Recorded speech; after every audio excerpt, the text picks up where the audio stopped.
नमस्कार, मी शेतकरी मित्र संदीप मुठाळ. मित्रांनो, आजचा जो एरिया आज आलेलो मी हिंगोली जिल्ह्यातील हिंगोली तालुक्यातील अंबाळा या गावी. तर तुम्ही पाहू शकता ही सगळी आमची पाहुणे मंडळीचे विशेष आमचे जे प्रमुख पाहुणे आहेत आज आमचे जिरे मामा आम्हाला आज एका गाव म्हणजे ते माळ शेलून आज स्पेशल भेटायला आले. कारण की जिरे मामाच्या गावात काही पॉईंट पाहायचे होते. तर मामाने असं वाटलं की चला आज मी त्यांच्या गावात शेजारी आलो होतो पाणी पाहायला. मामाने 8-10 दिवसाच्या अगोदर फोन लावले. पण फोन लावल्याच्या नंतर मामा आज प्रत्यक्ष मला भेटायसाठी आले. त्यांचं मामाचं हार्दिक स्वागतच आहे आमच्या इथं. तर आज इथं आंबाळ्याला आल्याच्या नंतर आज मित्रांनो मी इथं 5-6 पॉईंट पाहिले. आम्हाला इथं एका शेतामध्ये इथं विहिरीचा पॉईंट पाहायचा होता.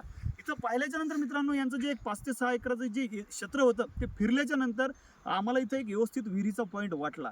विहिरीचा पॉईंट वाटल्याच्या नंतर मित्रांनो यांना इथं हार्डनेस खडक जाण्याची दाट शक्यता असते. कारण की ही जे आंबाळा जर क्षेत्र पाहिलं तुम्ही ते एक बेसोल्ट खडकाचं इथं बनलेलं क्षेत्र आहे.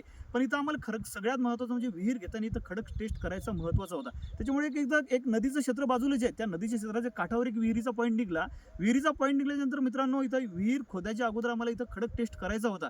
तर यांना एक खडक टेस्ट करून दाखवला.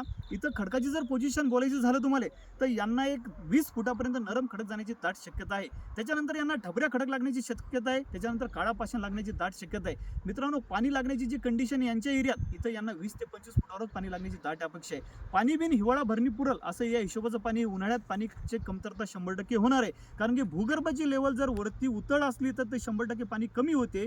जर ती लेवल खोल लागली, बुडात लागली किंवा 50-60 फुटावर ते पाणी लागलं तर ते उन्हाळ्यामध्ये टिकाऊ राहते. पण हा जो एक एरिया पाहिला, हा जो पोर्शन पाहिला, या पोर्शनमध्ये उन्हाळ्यातलं पाणी नाही मित्रांनो. त्याच्यामुळे यांना सांगण्यात काही खोटं बोलण्यात काही फायदाच नाही. त्याच्यामुळे हिवाळा भरण्याचं पाणी यांना 100% लागणार. हिवाळ्यात त्यांना गहू वगैरे किंवा हरभरे वगैरे पाणी देऊ शकतात. त्याच्यामुळे आता लवकरात लवकर विहीर खोदणारच लवकर आपल्याला लवकर सांगणारच येतं.